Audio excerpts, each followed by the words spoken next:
Humphreys Peak is the tallest mountain in the state of Arizona, sitting at 12,637 feet. It's part of a group of dormant volcanoes known as the San Francisco Peaks that are around 10 miles north of the city of Flagstaff. While the approach in the summer is not technical in nature, it's still a tough hike at over 3,000 feet of elevation gain in a 5-mile approach. I set off to hike Humphreys Peak with a few friends in September of 2021, and here's all the information on this hike. Let me know what you think in the comments.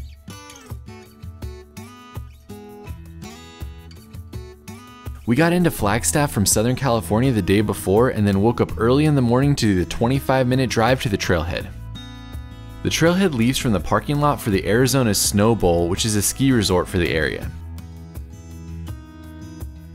We were greeted with a beautiful sunrise on the peaks around us as we set out on the 10-mile round-trip trail.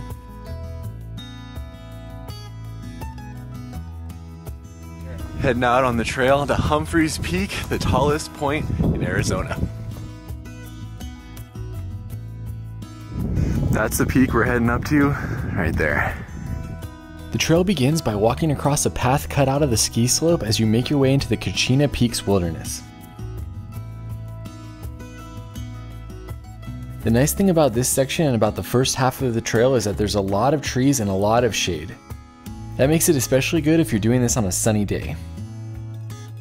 This first area of the hike is beautiful. We're like in an aspen tree grove.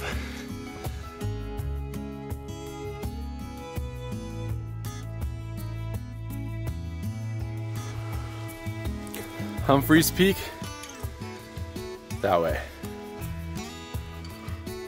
The trail is rugged here and it's basically never flat as there's all sorts of roots and other things that you have to navigate as you're making your way up. This is pretty much the general trail we're going up with lots of rocks and roots.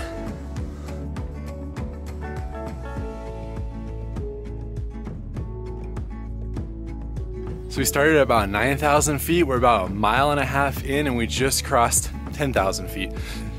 Only 2,500 feet left to go.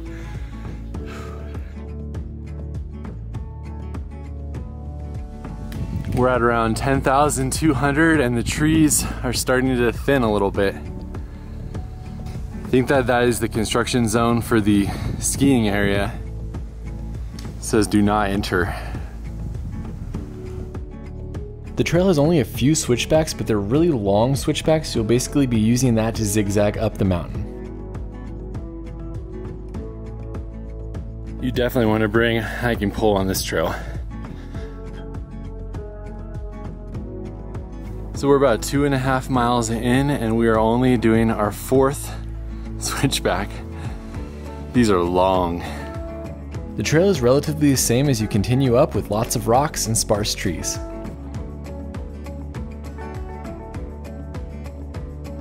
We finished another switchback. This was the shortest one we've done so far. And I think here you can go and find a plane crash, but I don't know how to get there. We're not gonna go today. I think Kirby is gonna go though, so I'll share some clips if he does right now. Kirby was able to find the plane crash, but he said it was a good 45 minutes out of the way. Here you'll find the remains of a B-24 that crashed on the hillside in 1944. Kirby said it's not worth doing unless you have a GPS track that can direct you to it, as it's pretty hard to find and it's definitely out of the way. As we left that area, we continued up and started to get some breaks in the trees to see the views. We can see the ski slopes now, and apparently there's a gondola. Would have cut off a lot of time if we could have taken that. I know, right? As we continue to head up, we're at around 11,000 feet right now, so 1,600 feet left to go. We definitely got some clouds rolling in too, so hopefully it's clear when we get to the top though.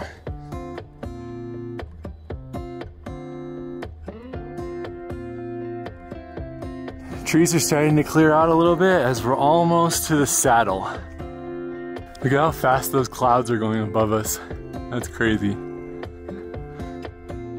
During this section, the trees basically gave way to amazing views all around us, and the trail continued to go up at a steep grade as we made it towards the saddle.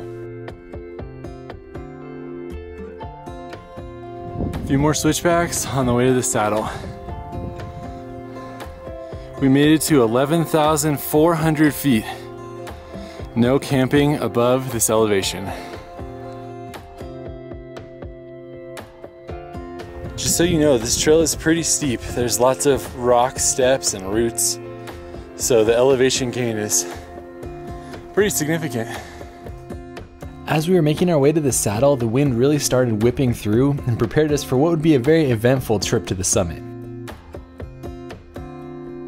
It was actually supposed to be relatively warm this day, but we came prepared with jackets and beanies, which ended up being a huge win. That's where we started, all the way down there. And we're almost to the saddle.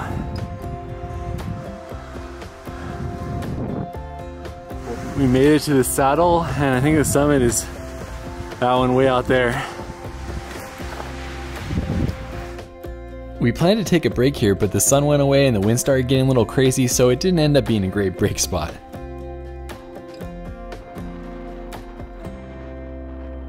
That's the wind whipping through the saddle, so it's gonna be cold on the way up. As you leave this section, note that the trail from here is incredibly steep over the last mile.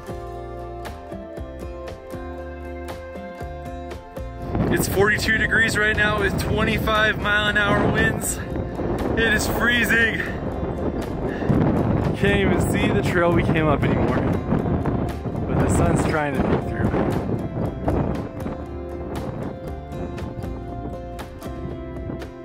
As the clouds rolled through in this section, it went from blue skies to not being able to see 10 to 15 feet in front of you.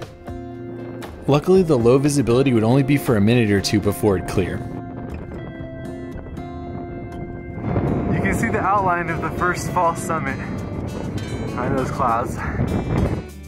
There are two false summits on this trail where you actually think you've made it to the top and then you see another summit behind it.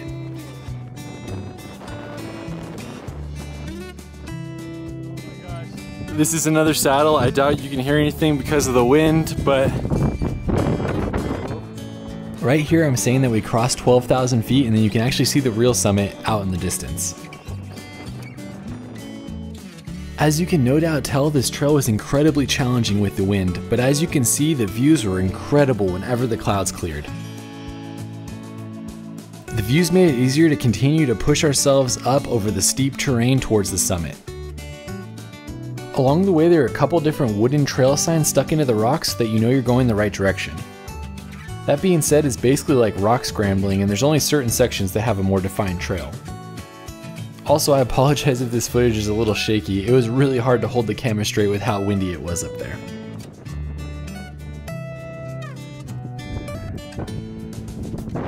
this is the first full summit. The second one is behind those clouds right there. While it was pretty miserable to be actually up on the mountain in these conditions, looking back on it, the footage is actually pretty cool with the clouds rolling over the hills. After passing the first false summit, there's another one right in front of you, and it's a steep climb just to get to that one as well.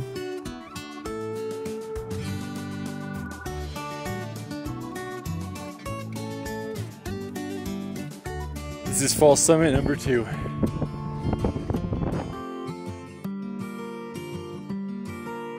can finally see the peak out in the distance. With the summit finally in view, it was easy to be motivated to continue the push. This part of the trail is just more of the same. It was a steep uphill climbing over rocks with crazy wind. As I was going up, I talked to a few people on the way down and they told me that the wind was 40 to 50 miles at the summit. And I thought they were crazy. There's no way it could have been any worse. Boy, was I wrong. I could just see the summit like 2 seconds ago. No, I can't. During the last 1/10 of a mile to the summit, the weather cleared a little bit and we got some blue skies, but the wind never stopped going. The last 30 feet is basically a short little hill that you go up to get to the true summit of the mountain. As we crested that last ridge, we made it to the summit of Humphreys Peak, which is what I'm saying right here, but you can't hear me with the wind. It was pretty incredible to be up here and to see the views all around you, but it was freezing cold, so most people only stayed for like 2 to 3 minutes, took a picture with the sign, and then headed back down. I hid in a small rock surrounded area right next to the sign for a few minutes, long enough to have some water and a snack, but eventually I gave up and started the walk back down as well. Even with how crazy the weather was, I can't believe how amazing the views were, and I was so glad that some of the clouds cleared when we were up there so we got to see the 360-degree view from the top of Humphreys Peak. This was a pretty challenging hike with the amount of elevation gain and the elements, but it ended up being an incredible adventure with friends. Once I made it to the summit, I forgot about a lot of the pain and misery that it took to get up there. Do note that it's a long way back down, so be sure to conserve your energy for that as well. We were way up there. That's it for our hike up Humphreys Peak. Hopefully you enjoyed it. Let me know what you think, and we'll see you on the next one.